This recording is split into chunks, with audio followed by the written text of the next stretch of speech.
आज बात करेंगे संतान रेखा के बारे में। जी हाँ दोस्तों, संतान रेखा का विचार कर लेना भी हमारे लिए एक गर्व की बात है। विवाह रेखा की सच्ची समझ तभी संभव है जब संतान रेखा के ऊपर भी गौर किया जाए।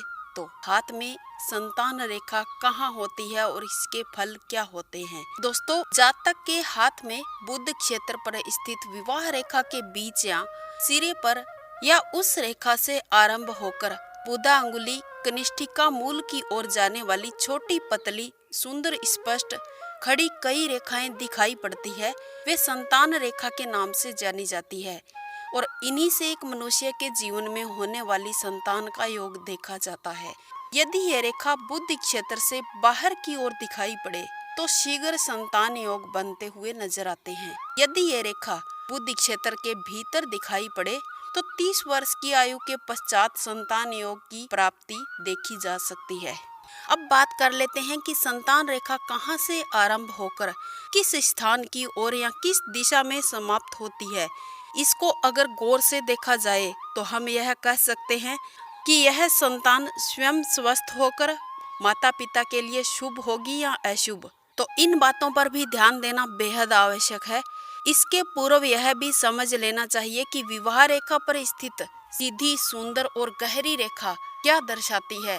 क्या सच में ये रेखा पुत्र सूचक है या जो कम गहरी साधारण या झुकी हुई टेढ़ी रेखा है वो क्या दर्शाती है? क्या वो सच में कन्या सूचक रेखा होती है? दोस्तों, सुंदर और स्पष्ट रेखा अगर आपकी हथेली में दिखाई दे रही है तो वो संतान के स्वास्थ्य की ओर इशारा करती है। अगर आपके हाथ में टेढ़ी या कटी फटी या लहरदार रेखाएं हैं तो वो आपके संतान के रोगी होने की ओर इशारा करती है।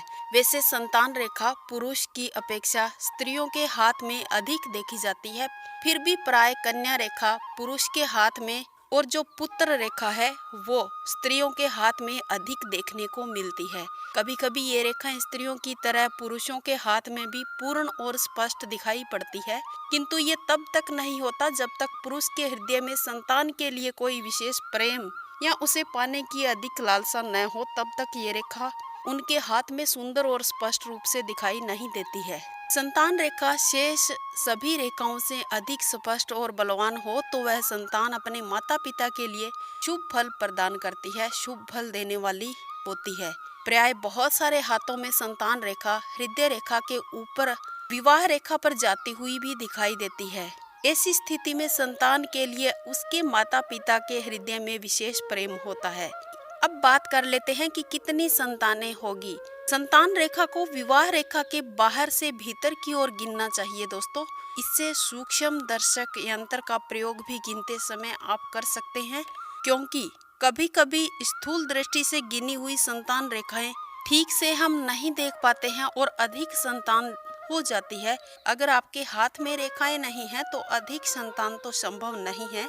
दोस्तों, अगर संतान रेखा अधिक स्पष्ट होकर बढ़ रही है आपके हाथ में तो यह उस जातक के अच्छे भविष्य की ओर इशारा करती है। जिस व्यक्ति के अंगुष्ठ मूल में या अंगूठे के मूल में जितने यव होंगे या जितने निशान होंगे उतने ही उसके पुत्र होते हैं। दोस्तों, संतान संबंधी विषय कोई साधारण विषय नहीं है, यह अत्यंत सूक्ष्म विषय है। अतः अगर आप भी अपनी संतान के संबंध में कोई निर्णय करना चाहते हैं तो उस समय आप पूर्ण सावधान होकर इन रेखाओं पर विचार करें, किसी बाधा में ना पड़े। दोस्तों, संतान सुख हर एक व्यक्ति को चाहिए होता है। ऐसे में दाम्पत्य सुख के साथ साथ हर व्यक्ति संतान सुख चाहने की इच्छा रखता है, लेकिन हर एक व्यक्ति की ये इच्छा पूरी नहीं हो पाती है। इसलिए दोस्तों, अगर आप भी संतान सुख से वंचित हैं या आपके हाथ में संतान रेखा नहीं है, आपके विवाह को काफी टाइम हो गया है और संतान नहीं हो रही है, तो घबराने की कोई बात नहीं है। आप भी किसी ज्योतिष आचार्य के पास जाकर अपने हाथ दिखाकर या किसी अन्य उपाय को करके संतान सुख पा सकते हैं। दोस्तों, आज का हमारा वीडियो बस यहीं तक। अगर वीडियो अच्छा लगा है तो इसे लाइक करना, अपने दोस्तों के साथ शेयर करना। अगर आप चैनल पर पहली बार आए हो या अभी तक सब्सक्राइब नहीं किया है तो सब्सक्राइब करके बेल आइकन अवश्य प्रेस कर देना, ताकि आने वाला कोई भी अपडेट आपसे मिस ना हो। दोस्तों, मिलते हैं नेक्स्ट वीडियो में। वंदे मातरम, जय श्री कृष्णा।